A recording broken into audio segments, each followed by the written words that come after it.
ഞാൻ അങ്ങനൊന്നും നടന്നിട്ടില്ലാത്ത ഒരാളാണ്. പക്ഷെ ചെരുപ്പൊക്കെ ഞാൻ മേടിച്ചിട്ടു അതിനുള്ള ഡ്രസ്സ്, ഹെവി ആയിട്ടുള്ള ഡ്രസ്സ് ഇതൊക്കെ ഇട്ടിട്ട് റാം വോക്കൊക്കെ ചെയ്ത് ഞാൻ ആകെ ക്ഷീണിച്ച് നിൽക്കുവാണ് വന്ന്.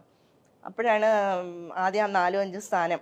അപ്പം നമ്മൾ അതിന് മുന്നേ തന്നെ കുറേ നാൾ കൊണ്ട് കുറേ ആൾക്കാർ ഇത് സ്ഥിരമായിട്ട് കാണുന്ന കുറേ ആൾക്കാരുണ്ട്. അപ്പോൾ അവർ നമ്മളോട് പറയും നിങ്ങൾക്ക് തന്നെയാണ് ഫസ്റ്റ്. എന്നെ ഫോൺ ചെയ്തിട്ട് പറയും നിങ്ങൾക്ക് തന്നെയാണ് ഫസ്റ്റ്, ഒന്നും നോക്കണ്ട. ഇതിനകത്തുള്ള ക്രൂ മെമ്പേഴ്സ്, നമ്മുടെ ഈ അമൃത ചാനലിലെ ക്രൂ മെമ്പേഴ്സ് പേഴ്സണലായിട്ട് മെസ്സേജ് അയച്ചിട്ടുണ്ട്, നിങ്ങൾക്ക് തന്നെയായിരിക്കും ഫസ്റ്റ്. നമ്മൾ ഈ സ്റ്റേജിൽ പെർഫോമൻസ് കഴിയുമ്പോഴും നമ്മളോട് പറയുന്നു, ചാനലിലുള്ള ആൾക്കാർ തന്നെ നമ്മളോട് പറയുന്നത് നിങ്ങൾ എന്തോ നോക്കാനെ കൊണ്ടാണ് നിങ്ങൾക്കായിരിക്കും ഫസ്റ്റ്. അങ്ങനെയുള്ള ഒരു പ്രതീക്ഷയിൽ ഈ പ്രേക്ഷകരെ അഭിപ്രായങ്ങൾ അറിയിക്കാറുണ്ട്, ഇപ്പൊ മെസ്സേജിലൂടെ കോളിലൂടെ ആണെങ്കിലും. ഈ പ്രേക്ഷകർ പറഞ്ഞ അഭിപ്രായത്തിലാണോ ഈ പ്രതീക്ഷ വന്നതോ നിങ്ങൾക്ക് നമ്മള് ഓരോ പെർഫോമൻസിനും നമ്മൾ അതുപോലെ എഫേർട്ട് ഇട്ടു, നല്ല കമന്റ്സ് പറയുന്നുണ്ട്, എല്ലാം ഉണ്ട്. ഈ ഗ്രാൻഡ് ഫിനാലയിലെ 3 പെർഫോമൻസ് ചെയ്തു. അപ്പൊ നമുക്ക് സ്വന്തമായിട്ടൊരു ജഡ്ജ്മെന്റ് ഉണ്ടാവുമല്ലോ. അപ്പൊ നമ്മളുടെ വിശ്വാസം ഓക്കെ, ഇത് നല്ലതായിരുന്നു, നല്ല പെർഫോമൻസ് ആയിരുന്നു. ഇത് മാത്രമല്ല നോക്കുന്നത്, ഇതിന് മുന്നേ ഈ ഒരു 1 ഇയർ ആയിട്ട് നമ്മൾ ചെയ്തുകൊണ്ടിരുന്ന കാര്യങ്ങളെല്ലാം നോക്കിയിട്ടായിരിക്കും ജഡ്ജ്മെന്റ് എന്നാണ് നമ്മൾ വിശ്വസിച്ചിരിക്കുന്നത്. ഡാൻസ്. അപ്പൊ ഞാൻ എപ്പോഴും എല്ലാ പ്രാവശ്യവും ഡാൻസ് മാത്രമാണ് കൂടുതലും. ഒരു 3/4% ഡാൻസിനാണ് കൂടുതൽ ഇമ്പോർട്ടൻസ് കൊടുത്തത്.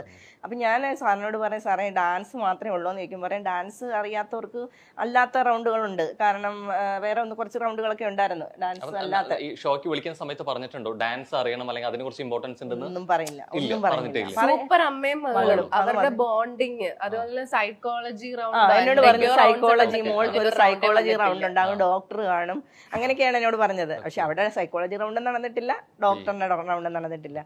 അപ്പൊ ഞങ്ങള് പിന്നെ എന്താ, ഈ 3 റൗണ്ട്സില് ഒരെണ്ണം നമുക്ക് എന്ത് വേണമെങ്കിലും ചെയ്യാന്നായിരുന്നു പറഞ്ഞത്, ഒരു സിഗ്നേച്ചർ റൗണ്ട് പോലെ.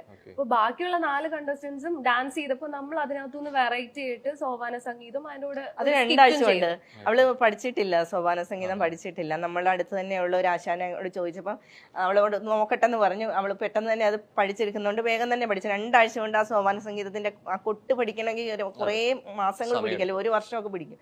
പക്ഷെ 2 ആഴ്ച കൊണ്ട് അവളത് പഠിച്ചിട്ട് ഞാനും അവളും കൂടെ ബാത്റൂമിൽ പോലും പാടാത്ത ആളാണ് ഞാൻ. എന്നിട്ട് ഞാൻ ഇതിനു വേണ്ടി കഷ്ടപ്പെട്ട് പാട്ട് അത് പഠിച്ച്, അതിന്റെ ആ പാട്ടും പഠിച്ച് അതിന്റെ കൂടെ തന്നെ ഞങ്ങളൊരു സ്കിറ്റ്. ബാക്കിയുള്ള 4 കണ്ടസ്റ്റൻസിൽ നിന്നും വെറൈറ്റി പെർഫോമൻസ് നമ്മൾ ചെയ്തു എന്നായിരുന്നു നമ്മുടെ വിശ്വാസം. കണ്ടിരുന്ന നമ്മള് ചെയ്ത് കഴിഞ്ഞിട്ട് പുറത്തിറങ്ങിയപ്പോഴും നേരത്തെ ഉണ്ടായിരുന്ന കണ്ടസ്റ്റൻസ് ഒക്കെ അവിടെ ഉണ്ടായിരുന്നു. അവര് പറഞ്ഞു നിങ്ങൾ സൂപ്പർ ആയിരുന്നു. ബാക്കിയുള്ള അവര് പറയാ, ഞാൻ ഇറങ്ങി ചെന്നപ്പോ ഒരാളുടെ കണ്ണിൽ കൂടെ കണ്ണുനീര് വരുന്നുണ്ട്. അപ്പൊ എന്നോട് പറഞ്ഞത് ഇതിന്റെ കരഞ്ഞ് എന്ന് വെച്ചാൽ ചിരിച്ചിരിച്ച് കരഞ്ഞിട്ട് കണ്ണുനീര് വന്നത് മാറുന്നില്ല എന്ന് പറഞ്ഞിട്ട് അങ്ങനെ വരെ നമ്മളോട് പറഞ്ഞു. എല്ലാവരും പറഞ്ഞു നിങ്ങളുടെ വെറൈറ്റി പെർഫോമൻസ് ആയിരുന്നു, ബാക്കിയുള്ളവരുടെ ഡാൻസ് അല്ലേ നിങ്ങൾ വെറൈറ്റി കൊണ്ടുവന്നു. അപ്പോഴും നമ്മൾ പ്രതീക്ഷയിലിരിക്കോ, പ്രതീക്ഷ കൂടി. കാരണം നമ്മൾ ഒരു ഇതെന്ന് പറഞ്ഞു കഴിഞ്ഞാൽ സൂപ്പർ അമ്മയും മകളും എന്നുള്ള ഒരു പ്രോഗ്രാമാണ്. അപ്പൊ അത് ലാസ്റ്റിൽ എല്ലാവരും ചെയ്തത് ഡാൻസാ. നമ്മൾ ഈ 1 വർഷം കിടന്ന് കഷ്ടപ്പെട്ട് ചെയ്തതും ഈ ഫൈനലി ചെയ്തതുമായിട്ട് ഒന്നും അല്ലാണ്ടായി പോയില്ലേ. കാരണം അവര് പറയുന്നത് ഫൈനലിലെ പെർഫോമൻസ് മാത്രമേ നോക്കിയുള്ളൂ, വാവ് ഫാക്ടർ മാത്രമേ നോക്കിയിട്ടുള്ളൂ.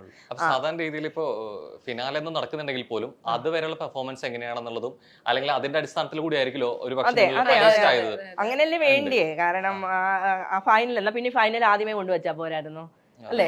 ഫൈനൽ ആദ്യമേ കൊണ്ടുവച്ചിട്ട് ഡാൻസ് കളിച്ചവർക്ക് പ്രൈസ് കൊടുത്തങ്ങ് വിട്ടാൽ പോരായിരുന്നു. ഈ 1 വർഷം ഞങ്ങളെയൊക്കെ ഇട്ടിട്ട് എനിക്ക് സങ്കടം എന്താണെന്നറിയാമോ, ഞങ്ങളെ കോമാളികളായിട്ടാണ് കണ്ടത്, വെറും കോമാളി. നമ്മൾ ഈ സർക്കസിനകത്തൊക്കെ ബഫൂൺസ് ഉണ്ടല്ലോ എന്ന് വെച്ചാൽ കോമാളികൾ. അവരെന്താണ് ചെയ്യുന്നത്, നമ്മളെ എന്റർടൈൻമെന്റ് ചെയ്യിപ്പിക്കുന്നു, ഇരിക്കുന്നവരെ അല്ല, പ്രത്യേകിച്ചൊന്നും അങ്ങനെ ചെയ്യുന്നില്ല, അവരെ നമ്മളെ ചിരിപ്പിക്കുന്നു.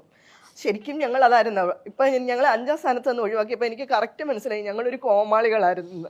കാരണം സാസിക അത് പറയുന്നുണ്ട്, ഇവര് കോമഡി കാണിച്ച് എല്ലാവരെയും ചിരിപ്പിക്കുമായിരുന്നു.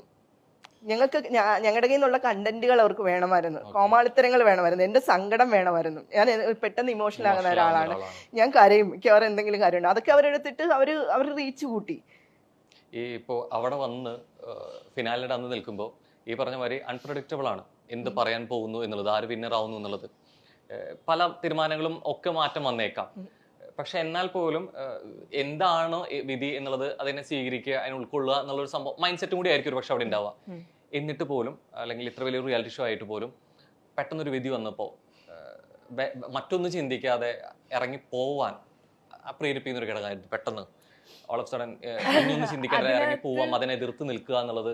കാരണം അതിന് ശേഷം ഉണ്ടാവാൻ പോകുന്ന കാര്യങ്ങളെ, സ്റ്റേജിനെ കുറിച്ചോ ഫേസ് ചെയ്യേണ്ട കാര്യങ്ങളെ കുറിച്ചോ ഒന്നും ഓർക്കാതെ അങ്ങനെ ഒരു തീരുമാനത്തിലേക്ക് എത്തായിരുന്നു. അവിടാണ് ശരിക്കും പറഞ്ഞു കഴിഞ്ഞാൽ സൂപ്പർ അമ്മയും മകളും തമ്മിലുള്ള ഒരു ബോണ്ടിങ് എന്ന് പറയുന്നത്. ഞങ്ങൾ തമ്മിൽ അവിടെ സംസാരിച്ചില്ല, ജസ്റ്റ് ഒരു നോട്ടം.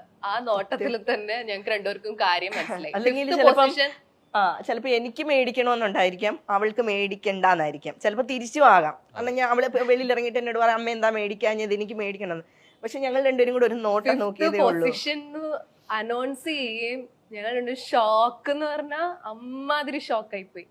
കാര്യം ഇത്രയും നാളും നമ്മൾ കഷ്ടപ്പെട്ടത് വെറുതെ ആയി പോയോ, അല്ലെങ്കിൽ നമ്മുടെ കയ്യിൽ നിന്ന് ഒരുപാട് പൈസ ഇതിനു വേണ്ടിയിട്ട് മുടക്കിയിട്ടുണ്ട്, അതൊക്കെ വെറുതെ. 3 ലക്ഷം രൂപയാണ് ഇതിന്റെ ഫസ്റ്റ് പ്രൈസ് എന്ന് പറഞ്ഞ്. ഞങ്ങൾക്ക് 6.5 ലക്ഷം രൂപ ഒരു വർഷം കൊണ്ട് ഞങ്ങൾ മുടങ്ങിയിട്ടുണ്ട്. അപ്പൊ ഈ ഇത്രയും രൂപ 3 ലക്ഷത്തിന് വേണ്ടിയിട്ട് ഒരു 6.5 ലക്ഷം ചിലപ്പോ എനിക്കായിരിക്കും കുറവ്, മറ്റുള്ള അമ്മമാർക്ക് അതിലും കൂടുതലായിട്ടുണ്ടെങ്കിലേ ഉള്ളൂ.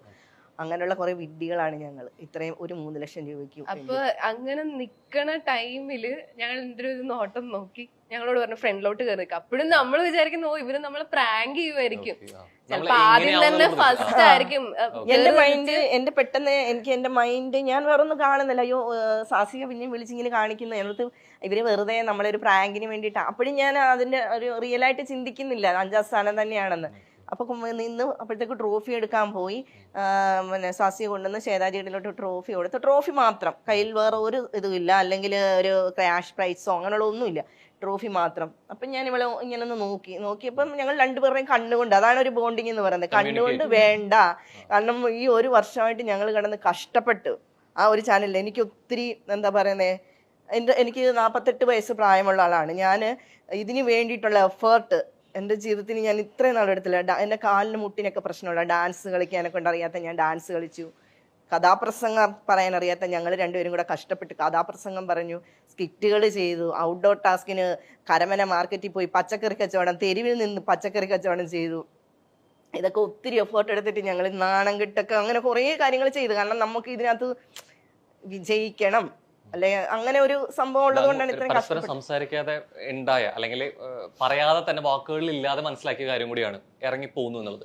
പക്ഷെ അത് കഴിഞ്ഞിട്ടായിരിക്കും പലപ്പോഴും നമ്മൾ കുറെ കാര്യങ്ങൾ റിയലൈസ് ചെയ്യുക, തിരിച്ചറിയുന്ന ഒരു മൊമെന്റ് ഇതൊക്കെ കഴിഞ്ഞിട്ട് പിന്നീട് നോക്കുമ്പോഴായിരിക്കും അവിടെ വന്ന് പോകുന്ന, അവിടെ കണ്ട പ്രേക്ഷകരോ അല്ലെങ്കിൽ ബാക്കിയുള്ളവരോ എന്തായിരിക്കും നിങ്ങളെ കുറിച്ച് സംസാരിക്കാനെ കുറിച്ച് ചിന്തിച്ചിട്ടുണ്ടോ? നിങ്ങൾ സപ്പോർട്ട് ചെയ്തിട്ടായിരിക്കോ, അത് എഗെയിൻസ്റ്റ് ആയിരിക്കും?